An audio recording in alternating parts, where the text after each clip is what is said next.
Ito ay isang kwento ng pagbangon at pag-unlad. Ang bayan ng Botolan sa lalawigan ng Zambales ay isa sa mga matinding nasalanta ng pagputok ng Pinatubo. In the news, Mount Pinatubo in Botolan, Zambales is expected to erupt within 24 hours.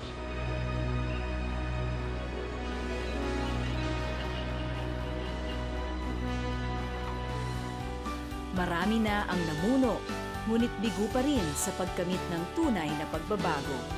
Hanggang sa dumating ang isang pinunong may tapat na hangaring maglingkod. Taong 2013 na magsimulang manungkulan si Nanay Bing Maniquis. At mula noon, hindi na tumigil ang pagbuhos ng mga proyekto para sa edukasyon, kalusugan, kalikasan, ekonomiya, turismo, agrikultura, infrastruktura, at serbisyo publiko. Ang sabi nga ni Gat Jose Rizal, ang kabataan ang pag-asa ng bayan. Kung kaya't mas pinagtibay ng pamamahala ni Nanay Bing kasama ang kanyang sanggunian ang pagbibigay ng dekalidad na edukasyon para sa kabataan ng Botolan. Pagdating sa edukasyon, yun yung kaligayahan natin. Ang anak na nakapag-aral ay kayamanan ng magulang. Para sa akin, hindi lang kayamanan, yun yung pride ng magulang. Kaya talagang gusto ko mapaaral natin ang bawat Botolenyo na nagnanais mag-aral. At talagang 100% ang scholarship natin. Botolan Community College at saka Lyceum. Nakakapag-aral na yung mga bata namin. Nung araw, ang scholars nasa 250 lang. Ngayon, ang scholars namin, mahigit 1,600 students. Yung pong programa na dapat po ay maibigay sa amin ay tunay po naming natatamasa. Nung first year pa nga lang po ako, scholar na po ako, full scholarship po, meaning wala po akong binabayaran kahit piso po sa school po namin. Wala nang dahilan para hindi makapag-aral ang bawat kabataan ng Botolan. Naniniwala ang pamahalaang ito na ang bawat bata ay may karapatang makapag-aral.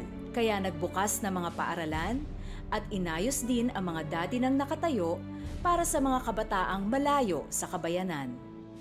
Para po sa akin, ganito, sila po kasi malayo medyo sa bayan, malayo sa school, sila po talaga ay nasa bundok. Bilang isang guro, talaga pong ninais ko pong pumunta dito ma-assign. Nang dahil sa aking pagsisikap sa pagtuturo, matulungan ko po sila at para po, meron po akong maiambag, para po mai-apply ko din sa kanila, maituro ko din po sa kanila. Malaking tulong sa amin at nakapag-aral ang aming mga apo. Nakakatuto na silang magbasa, magsulat ng pangalan po nila. Kasi po, madam, importante talaga, madam, kasi nasa malayo kami sa bayan. Kaya importante po, madam, na palagi kaming natutulungan ni Madam Mayor. Kahit na napakaliit na bagay yung nanggagaling sa LGU, parang dito, pag dumating na sa amin, pag sa lugar namin dito, sobrang highly appreciated na siya. Sobra-sobra na yun para sa kanila. Masaya po ako pag binibigyan ako ng notebook at ballpen. May pagsulatan po. Gusto kong maging teacher po para po makatulong sa mga bata. Ibinibigay din ang kanilang mga pangangailangan sa pag-aaral, katulad na lang ng mga notebooks, lapis, laptop at iba pang kagamitan.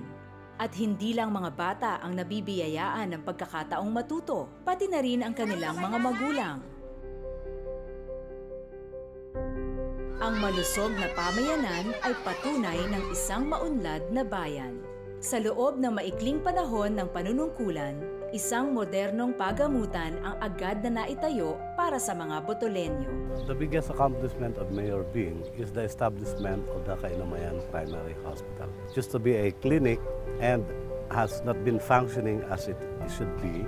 In less than 6 months as the mayor, she started what she promised to have a primary hospital. As a mother, alam ko yon na pagka ang anak mo may sakit at wala kang matakbuhan, masira siguro ulo mo eh. So yun yung una kong tinugunan bilang isang nanay. Kaya nagkaroon kami ng sarili naming primary hospital at napakaganda, malinis, mababait ang aming mga hospital staff at maganda yung serbisyo. Inilapit din ang mga serbisyong pangkalusugan para sa mga bata, ina at senior citizens. tumaas po yung accomplishment namin. Bali po kumpara noon kasi hindi namin naaabot po nito. Lalo po pag tag-ulan, hindi po kami makakarating dahil mataas po ang tubig, gawa ng lahar po. Napakahalaga po nitong klase kasi po nabibigyan po sila ng tamang informasyon para po maging maganda ang kanilang kalusugan. Ang mga buntis ay nabibigyan po namin sila ng vitamins, yung ferrous sulfate. Sa infant na ibibigay na po namin yung bakuna. Senior citizen na ibibigay po namin yung vitamins na binibigay po ng mahal na mayor. Regular po na ipapaabot sa kanila. Bigyan mo ang kapwa mo ng isda at mapapakain mo siya ng isang araw. Turuan mo siyang mangisda at mapapakain mo siya habang buhay.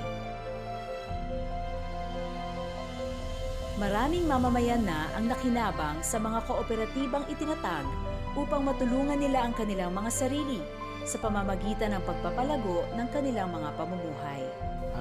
Nag-aral po kami ng pagsasaka para madagdagan yung kaalaman namin. Sa mga bini, nagbigay po si Mayor, abono.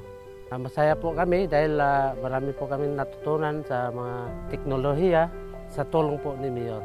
Dahil sa co-op, natulungan ako, napautang ako ng kaunting puhunan at ngayon po, yun po ang ginamit ko sa pagtatanim ng mga gulay. Dahil sa kinita ko po, nakabili po ako ng sariling gamit sa patubig, tricycle, saka isang XLT jeep. Malaki po ang naitulong sa akin dahil kung wala naman po yun, hindi rin ako makakapag-umpisa. Yung mister ko po isang mangingisda. Kapag hindi po kami nakakalaot, meron pong binigay na yung korporasyon namin, papautang ng pera. Kaya po nakahiram po kami ng pera, binahiram po ng aming mayor, na si Mayor Bing Manikis. Ito na po yung maging produkto niya, ito po yung inahin namin, papadispose po yung mga anak niya. Ngayon po, meron na po kami mga babuyan, meron na rin po kaming mga pinagkakakitaan, marami rin po kami nabiling gamit dahil po sa tulong ni Mayor.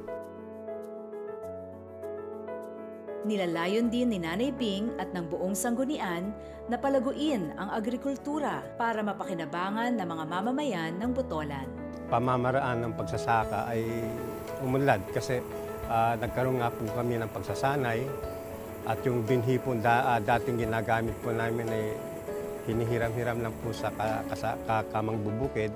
Ngayon po ay binibigay po ng programa ni Mayor Bing ay yung pong certified seeds sa hybrid na kung saan yung sa hybrid ay halos doble po yung naaani. Iisa lang ang ating tahanan, kaya't ito ay ating alagaan.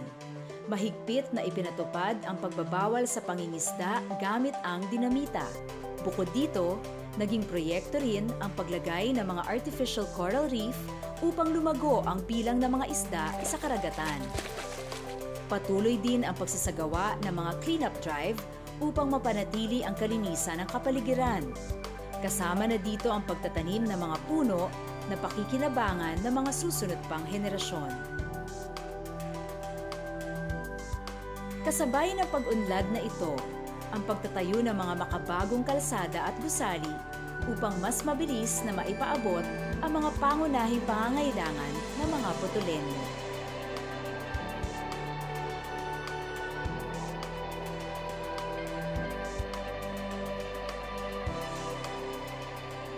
Ito po ang tila bangka na madalas bahayin sa mga bagyo. Kaya nung maupo si Mayor, laging maayos na ang takbo ng tubig. Hindi na kami binabaha.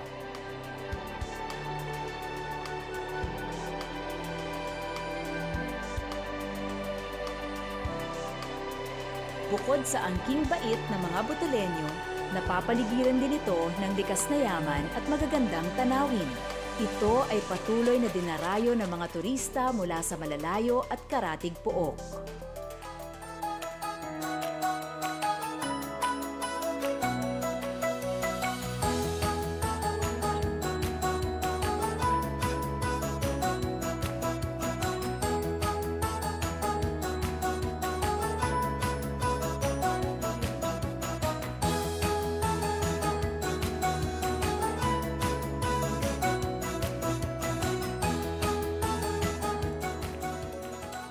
Ang tunay na paglilingkod dapat ay nararamdaman ng mga mamamayan. Gaano man kalayo, anuman ang estado ng pamumuhay. Ang Kinamayan Village po ay ito po yung napiling safe na lugar po para sa mga kababayan po namin na nasalanta po ng Undoy. Ang nakatira dito sa Kainamayan Village, almost 500 families. Naging bahagi rin ang lahat sa bawat kasiyahan at pagdiriwang.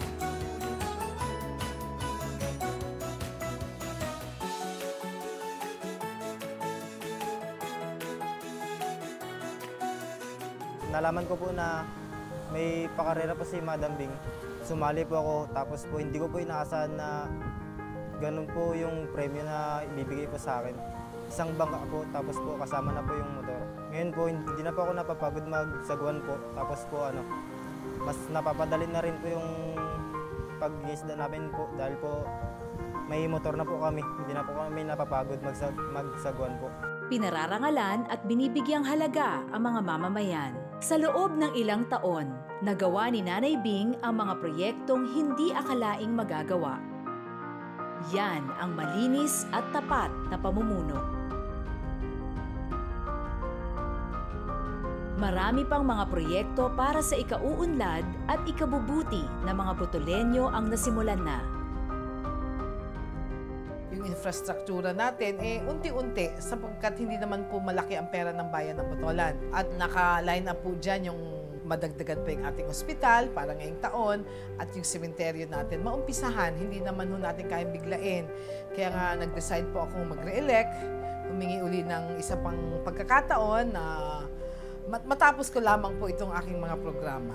Hakaukabanuwa ko po, anti ko po de, harapan mo yo, pakikwa po nin tambay para po hapag nin humunay panahon. Makaasa ka po, anti ko po de yan, pagsuporta para po banuwan ng Botolan.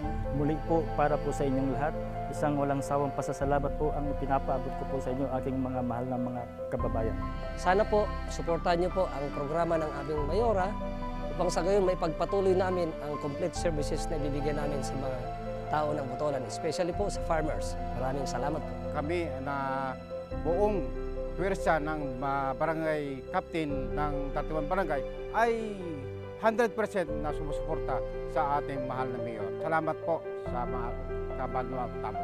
Maraming salamat sa mga programa ng ating butihing mayor na nakaagapay parati sa mga pangangailangan ng ating mga magsasaka. At ganoon din sa ating mga kababayan na patuloy na naniniwala at sumusuporta rin sa programa ng administrasyon. Maraming salamat sa inyong lahat, mga kababayan kong mga taga-Botolan. Siyempre, sa Sulong Zambales pa rin kami sa pamumuno po ng ating mahal na Governor Jun Ebdane. Tapos, ang kasama naming congressman ay ang tatay po ng mga anak ko, si Engineer Hart Heresano. Tapos, yung line-up ko po, si Vice Doris, yung aking dating administrador, nakasama ko po sa bawat programa ko. Talagang napakasipag at maaasahan. Tapos, ang line-up ko naman sa mga sanggunian, si kasalukuyang Vice Mayor, Nick Manso, Goyo Haring, Aris Lingat, Tom Doble, ABC Oliver Olivares, Glenn Manangan, Amor Kaasi, at Attorney Edmund Perez. Para sa kinabukasan natin, ang suporta, ang tulong niyo po sa buong ticket ng Sulong Botolan, Sulong Zambales, ay hindi po suporta para kay Nanay Bing, kundi suporta po natin ito para sa ating bayang mahal at sa buong lalawigan. Governor Jun Ebdane para Governor, Hart Heresano po para Congressman at ang aking kasama sa munisipyo. Maraming salamat po. Milalabi, milalamo, mitatambay, magkamihan. Sulong Botolan, Sulong Zambales. Ituloy natin ang magandang kwentong ito sa 2016. Para sa tuloy-tuloy na pagbabago at pag-unlad ng bayan ng Botolan.